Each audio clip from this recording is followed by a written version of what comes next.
back to What Arty Noobs with General Disturbance. This is the FV304. It's a tier 6 British SPG. It's located on the south spawn of Cliff, and this one is under the command of Oksydor. In fact, it's a 2 replay video we've got featuring Oksydor first and another player shortly afterwards. In fact, I think it's Beerwalla. But anyway, let's see the game start. Well, he's armed with a 4.5-inch howitzer, which is capable of 450 alpha. It's got a very high trajectory. He's capable of penetrating 28mm of armour, but he's only got a very short range, which means he has to get fairly close to the enemy if he's actually going to make any damage on them. And what he's chosen to do in this game is actually to go to the bottom of the cliff area and shoot up over the top of it into the enemy tanks that are coming up to the confrontation point. And yes, you can do that, and very accurately. It really annoys the enemy because there's not much they can do about it because they can't see you, so they can't shoot at you.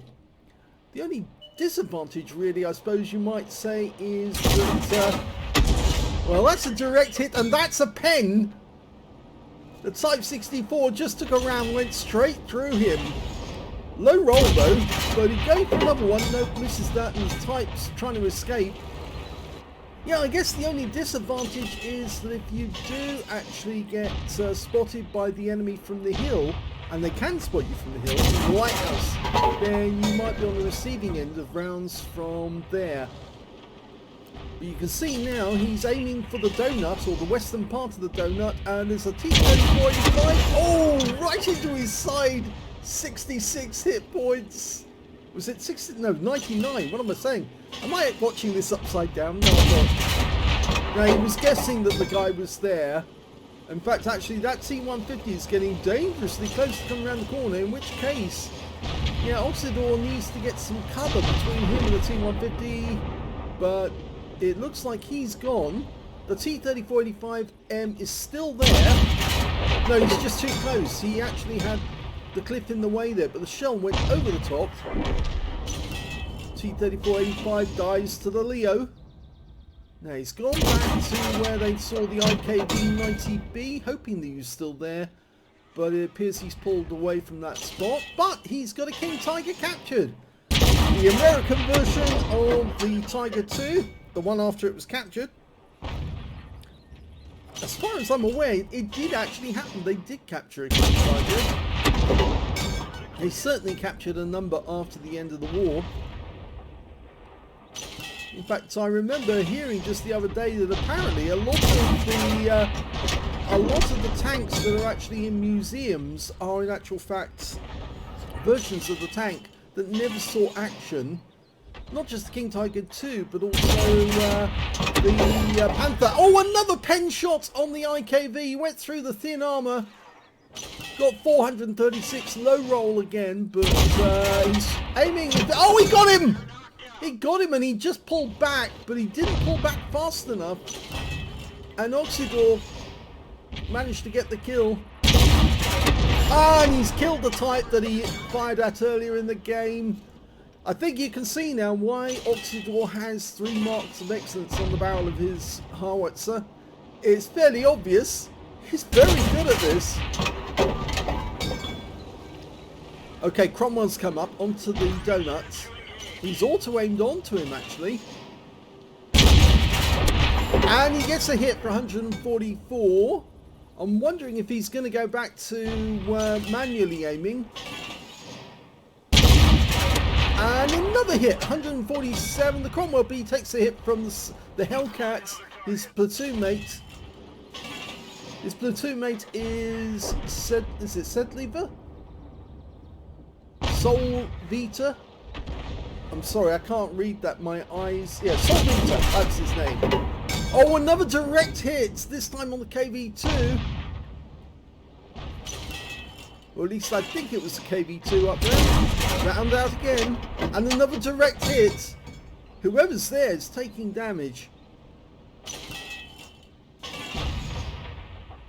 Rounds out. Oh, it was a KV2, and he's down to just 295. Now he's down to 57. He's a one-shot. All of those shots landed on his front plate. Look at him. You see the mark. And there's the kill shot. Hits the engine bay as he turns sideways It made it easier for the shell to hit the engine deck, and he's out the game. So that's brilliant work on the KV2. He's racked up 1,792 hit points. I think he's well in line for getting an ace tanker in this game so far. You don't have to do much damage in a FV304 to get an ace. Now this tank was designed in 1947. Oh, T25 tooth thin armor. And he gets a nice big hit for 181. Non-penetration, but it's still damaged. Go for the kill. Labs out. Just lands behind him. That was RNG saving the T25 tooth. But he's out the game anyway because our T28 HGC got the kill. That means there's only 3 enemies left. An E25, a Lorraine 15550 and an SU8. Well, I was getting back to the design. The FV304 is one of a series of tanks that was actually designed after the end of the war in 1947. It was supposed to be a small chassis being used for a tank destroyer, light tank, and of course this Arty, and a number of other tanks and vehicles as well. The prototype was made in 1950 for the vehicle, but not for the FV304 as such. In fact, the FV305 is, I believe, the design they're actually looking at as a prototype. But they did make a mock-up of what it would look like. It was supposed to have a Rolls-Royce Meteor engine, so it'd be fast. It is the fastest Arty in the game, 72.4 kilometers an hour. So it can really motor around the battlefield very quickly. It's supposed to have torsion bar suspension, 80 rounds stored in the hull. It was actually supposed to be quite an efficient design, but they didn't go ahead and build it. They built other Artys instead. T25's out the game now. The kill shot went to the T25 too, but they did spot where the SU8 is. And yep, he's been spotted again, and well, he's lining himself up for a shot. He fires a quick shot, a snapshot, because the SU8 was on the move, and the kill shot goes to the Tiger P in the end. So a very quick battle, but a lot of damage, 2,202 as far as we know, but it'll actually be higher. Here's the end of battle stats, and it was an ace tanker game for Oksydor in the FV304. He managed to get a Bruiser medal for getting at least 5 critical hits. In fact, he got 17. A Gauze medal for doing more damage, exceeding 8 times the hit points for his own vehicle. And he got the High Caliber as well for dealing the most damage in that game overall. And he was literally wrecking the enemy team, getting lots of penetrating shots as well, which was very efficient. 3 penetrations in a row. Well, not in a row, but certainly he made a big difference. Let's have a look at the win rate. 7,068. That's high super unicum. Very nice indeed. Let's have a look at team score. Well, he did get the highest damage with 2,610. So yes, it showed 2,202 at the end of the game, 2,202, but now he ended up with 2,610 at the end of the game. It must have been all those blind shots on the KV2 that actually racked up that extra bit of damage. Second highest damage went to the T25-2 on our team. We've got a Confederate on 1,916 hit points. And the third highest damage went to the Hellcat, his platoon mate, who actually did die during the game, Solvita. He managed to get 1,314 hit points, but I'm afraid, yep, he did get killed. The Tiger P managed to get a Pascucci's and a steel wall as well during that game. When it came to kills, yeah, I'm afraid the Tiger P pipped Oksydor to the top score because he got 4 kills, and as I say, got that Pascucci's and steel wall. 3 kills went to Oksydor, and 2 kills went to the Hellcat, his platoon mate, Solvita, and the IKV-90B on the enemy team, their KV-2 as well, managed to get 2 kills piece. So not a very high scoring game in terms of numbers, only between really the Tiger P and Oksydor as to getting the highest amount. When it came to base XP, it was the Tiger P. He did the best with 990. Oksydor managed 917, and Solvita managed to get 845. He fired 27 rounds in that game, a lot of rounds, but this Arty does have a fair number to start with. 75 is the capacity, and it was actually, as I said, mentioned earlier, it does have 80 according to the plans. It was going to have 80 rounds of ammo, a lot of ammo for a little Arty. 14 direct hits on the enemy and 3 penetrations. Now, if we actually look at the pens, we can see 2 pens went into the Type 64. So if you ever see a Type 64 on the battlefield, the armor's thin enough for you to pen it with the FV304 if you happen to be riding one. And of course, we did see that pen on the IKB-90B. He got a lovely big roll, got that, and then the very next shot, he took the guy out with a blind shot, just aiming at where he thought the guy was, and he was there. Even though he was pulling back as quickly as he could, he just couldn't avoid the shell, and it took him out of the game. Very well done. 15 splashes on the enemy as well. Now, this is unusual because this Arty does not have much in the way of a splash radius. It's only about 2 meters. So in order to get a splash, you had to be really close to the enemy to get some damage that way. 2,610 hit points in total, 1,741 at more than 300 meters. So some damage at fairly close range. I think those are the ones that were up on the other side of the donut, the western side. 8 enemy vehicles were damaged, 3 were killed, and he earned 40,745 credits for the game. And after ammunition resupply, took away 33,995 credits profit. 1,375 XP times 2 for the first victory, 2,751 experience points altogether. Let's have a quick look at the armor for this vehicle so you get an idea of what it's all about.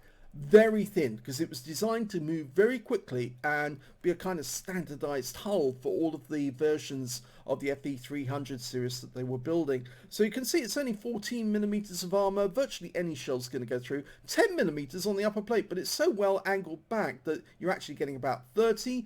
Even around the gun, the mantlet area is 14 millimeters. Yeah, incredibly thin. Sides of the vehicle 14 millimeters, even the rear of the vehicle 14 millimeters. So it's only designed to stop shell splinters and bullets. So this thing is incredibly thin, and you're not going to stop rounds with your body. You shouldn't even try to ram tanks because you've only got 315 hit points of health. If you do try to ram a vehicle, you'll more than likely come a cropper. But you could, I suppose, use a ram as a suicide run if you absolutely have to. Let's have a look at the modules. That is the wrong tank. And yes, you catch me out every now and then, and I got the wrong tank up. This is the right tank. Okay, got it right this time. Okay, now, it's got the engine up front, not at the back. And it's sandwiched between 2 fuel tanks with a transmission up front, which is unusual because, of course, remember, British tanks tend to have rear-wheel drives, not front-wheel drives, but this one did because it was after the war. The driver is in the cabin on the right-hand side of the tank. The gunner is right next door to the howitzer, as you'd expect, and the commander is sitting behind him, and there's 2 loaders directly behind the breech loading the rounds in. Now, if you look from the back, you can see there's 2 big ammo racks on either side of the cabin at the back. So if you want to get an ammo rack, you have to aim for the very back of the cabin and try and shoot in there, and you should be able to do that fairly easily. But it's so well crowded in that tank that if you fire a round into this vehicle, you're more than likely going to take out a crew member or at least somebody. And so yes, it's very prone to taking module damage if it gets hit. So I said that this was a 2 replay video. Yep, we've got another one. And this time round we're going to see Beerwalla. And the second replay is on the Glacier map, the Sweden map. Game on. Now, of course, as I mentioned, it's lack of armour is down to the fact that they were trying to make it as fast as they could. And top speed of 72.4 kilometers an hour is the fastest speed for any of the Artys in the game. But it can actually be too fast sometimes, and you overcorrect because it traverses very quickly. And so consequently, sometimes you can overcorrect on the target and you have to move back in order to get a good shot. Okay, that Barras came up to the center line, but he's teasing, trying to find a solution. We lose sight of him, so he fires around in anyway. Oh, Barras has gone almost up to the gate and he's taking fire. This could be a good target for him to shoot at because that guy's going to pop up, take a shot and pop back down. But he fires his next shot at the 7032 and gets a nice hit. Tried to do the same to the Barras, but we lost sight of him again. All that Rudy is well vulnerable now. He just took a big hit. Rounds out. And that's a kill. 66 hit points and the Rudy's out the game. First kill of the game for everyone. Going for the 703. Rounds out. And another direct hit for 51. This is where this Arty really does become effective because it's the death by 1,000 cuts. You get so many hits on the enemy. Standard reload 12.34 seconds, but I suspect, and this is a Virgin client so I can't tell you exactly, but I suspect that Beerwalla's got a reload time of something like about 9 or 10 seconds, and that's why he's punishing the Barras now. Rounds out. Oh, he got him! He hit him this time, and the Barras has got very thin armor because, as you know, it's made for a Bachatillon 12-ton hull and an EBR 105 turret, so it's actually very, very thin because, of course, both of those tanks move very quickly. Now, it's fairly difficult to get a shot over here without using battle assistant because, of course, that overhang, but he's going to try and hit the Super Pershing or the Chi-Ri. I would personally go for the Chi-Ri, but he's going for the Super Pershing. And he hits the tank, but it bounces off the armor. And down below we've got a T-52. He fires a snapshot in, and yes, he gets a nice 148 hit point hit on him before he dies. The Chi-Ri's the next target. Rounds out. Oh, perfect! 216. He actually recorded 160. He is marking his targets as well. I always recommend that to players. The more you mark your target, the more your teammates know what you're actually aiming at, and that can help them to help you. Okay, we're going for the 7032. Lining it up. Now. Yep, direct hit right on the engine bay. Nice. No stun at all because it's not 15 centimeter. It's only 15 centimeter above. It's supposed to be only 15 centimeter above. We have seen some Arty lower than 15 centimeter, which actually do have stun when they shouldn't really. I think the Crusader 5.5 is one of those. Because of course 5.5 inches is, if I remember correctly, somewhere around about 142 millimeters.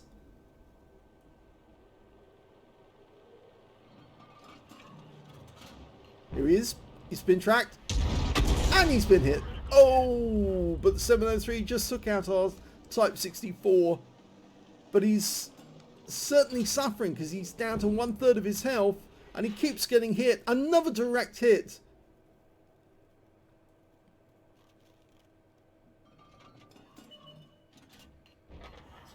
Now he's waiting for the 703 to become visible. They're 3 up on the enemy now. Beerwalla's been doing a fine job because he's got 972 hit points of damage so far recorded. But remember, there was all those blind hits he's been firing in. If he wants to get more shots on the enemy, apart from that 703-2, he's going to have to move because most of the other enemy tanks are well outside his range now. And they haven't found the 703-2 yet, but the VK might find him any second if he's still there. There he is! He's hiding in the corner, so he's outside range. And Beerwalla's going to have to move up. And in fact, he's moving whilst he's looking. Or is he stopped? He has stopped. Just moved a little distance to get within range. Now he fires one in. Rounds out. And... nope. Just missed. Have another go.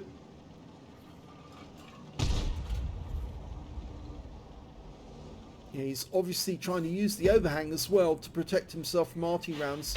I think he's got wise to what Beerwalla's doing. So Beerwalla's going to have to change position so he can get into the shells, into the overhang. And I think he could do it from just about there. Yep, that should be good enough. I think there's an overhang or something in the way. Doesn't want to expose himself too much though, because there are enemy tanks who might be able to shoot at him if he's up at the centre line. So he's trying to choose between the IS and the 703. He goes to the IS, and that's a hit. 73. Remember, more tanks that you hit, the more chance you've got of getting a Confederate. Can't understate that enough. in some battles you should deliberately avoid, not say avoid a kill, but certainly you should make sure that you use every opportunity to hit as many tanks as you can. And if you want to pass up on one tank which you keep hitting just to get another tank that's sitting there obvious, then that might actually help you get a medal. And of course, getting a medal does affect the amount of credits you get in the end. He's turned to face the 703, fires one in, and he doesn't get the kill. Unfortunately, it's the Barask who gets the kill, so he's now turned to face the E25, who's up on the ring road, and he's backing up as he's doing. I think that may have been an accidental cruise control reverse.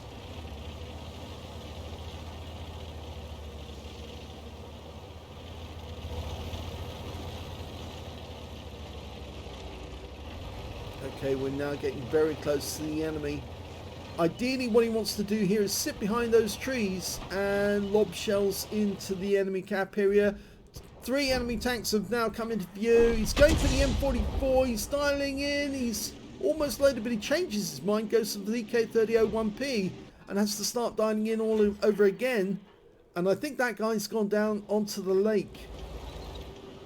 So is he going to select the E25? He can't get a shot. The guy's hiding behind the rock. He knows that he's safe there. The M44 has been taken out by the T78, so that's out of the question.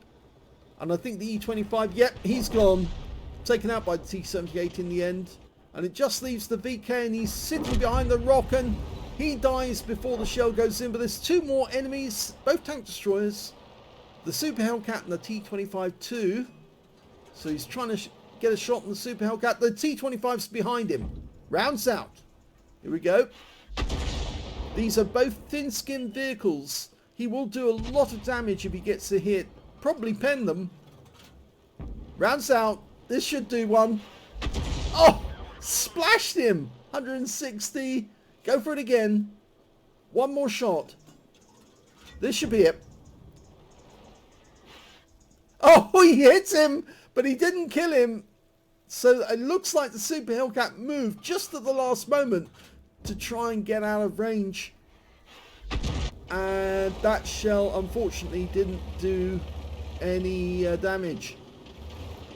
Now, it's dangerous for him to be where he is at the moment, because that T25-2 could pop up and take a shot from... Oh, there he is. He's actually just behind the trees. Aim for the trees. He's knocking trees down to provide himself with cover while he's shooting. I'd say a little further south, actually. It looks to me like he's... see that big tree that's pointing downwards? That's the one he'll be sitting behind.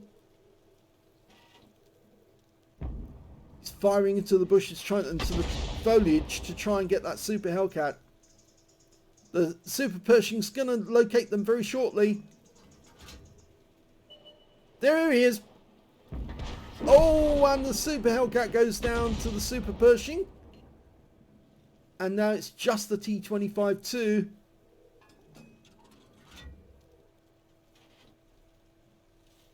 Okay, he's going to wait until they're spotted.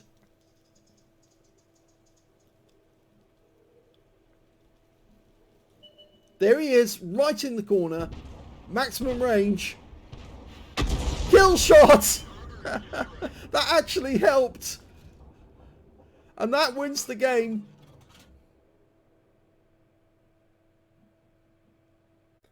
Here's the end of battle stats, and that was an ace tanker game for Beerwalla in the FV304. He managed to get a Bruiser medal for getting at least 5 critical hits. In fact, he managed to get 9, and he got a Confederate medal because he hit more of the enemy than anyone else on his team. Let's have a look at the team score and see where he was. Well, he didn't get the highest damage in the game because that actually went to the Object 7032 with 4,321, but he did get the highest damage on his own team with 2,442, second place on damage overall. 2,087 went to the Super Pershing, who got the third place. When it came to base X2 kills though, we've got the 7032 again getting 4 kills. 3 kills went to the Barask on his own team, the T78 and the T25-2 on the enemy team. And following those up was Beerwalla, who managed to get 2 kills, and the Super Pershing.